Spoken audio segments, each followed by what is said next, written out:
si manager.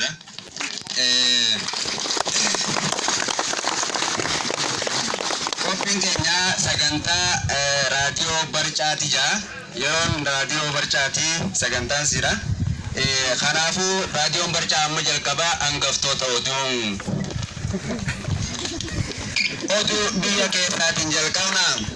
Waahila keenya cimaa kan ta'e obbo Jimaan dhabamuu irraa kan ka'e sagantaa raadiyoo Barcaa danqamuu miiltoon keenya cimaan obbo Hojjaan dabarsee jira.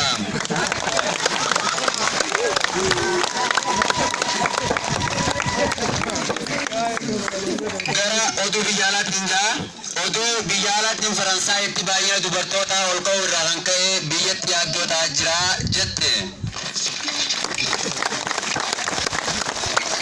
Oduu dinqisoo soraanijaa gara baha Oromiyaa dhabamuu roobaa irraa kan ka'e beeyladoonni baay'ee yaaddoo keessa galuu himamaa jira. Oduu dinqii biraatiin jaa Ameerikaatti shamarreen takka sareetti heerimuun nagaa wajjin jiraachuu isii oduun keenya ni gabaasa. Oduu hatattaman dhugee yakkamaan seeraa tokko haqa hatee miliqsaa osoo jiruu harka harkatti qabamuu ragaan keenya ni mul'isa. Oduu ispoortiitiin jaa dhiyeenya kana taphattoota kilaba laantifarmii kan ta'e taphattoonni keenya kilaba laantifarmii kan ta'e balaa uumaa mudateen taphni addaan cituu yaaddoo itti ta'ee jira jaa oduu keenya. Amma oduu bal'inaan.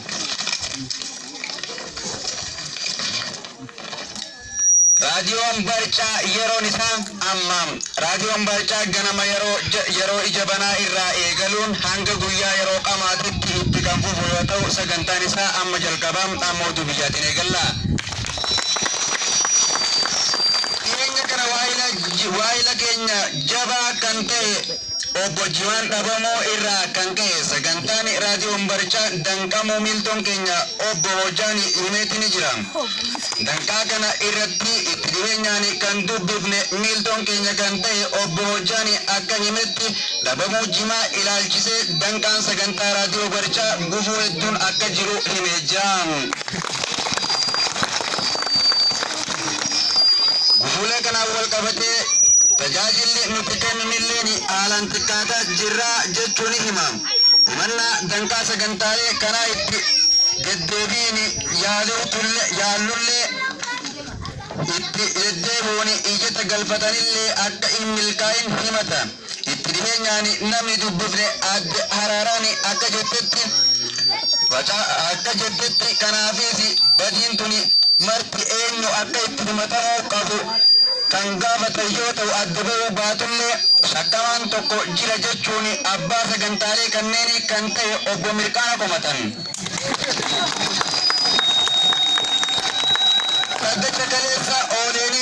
Dhaddacha kaleessa ooleenis manni murtii waliigalaa himannaa kana ilaalchisuun ragaa akka qopheessan ajaja dabarsan. Ajaja mana murtii kana ilaalchisuun beellama itti aanu irratti waan irra gahame waahilli keenya kan turte adde Haraaraan waan qopheessite nu biraan ni geessita amma yeroo oduu itti aanutti dabarra. Amma oduu biyyaalaatiin Faransaayitti baay'ina uummataa dabaluun humnaa olii jechuun sodaa qaban dabarsan pirezidaantiin Faransaay akka himetti baay'ina kanaanis dubartoonni garmalee baay'achaa jira jechuun himatani. Miidiyaan Faransaay kan ta'e CNN akka dabarsetti dhiira tokkoo fi dubartiin 10 hanga heerumtutti tilmaamamaa jira jecha ajab nama jechisiisa.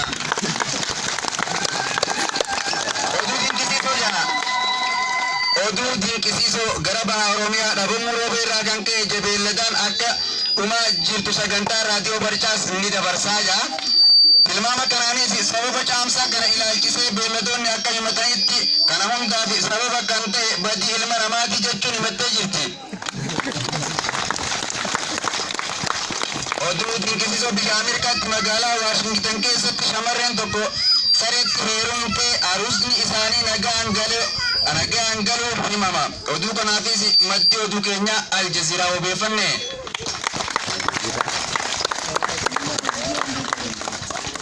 kanas gaan suuraanii hoduu amgattaa amma dhugee qabna. Shakkamaan tokko haqa hatee miliqsaa osoo jiru shakkamaan tokko haqa hate jechuun shakkamaa kan ture obbo Kujiin kaleessa ifatti haqa miliqsaa osoo jiru to'annaa mana murtii aadaatiin hidhaa waggaa guutuun adabamee jira. Kanaafis namni dubbifne akka himutti dhiigaa yoomiyyuu hin cittuu jechuun manni murtii aadaa tarkaanfii fudhachaa jiraachuu odeeffanne. Oduu teenya amma asitti xumurra.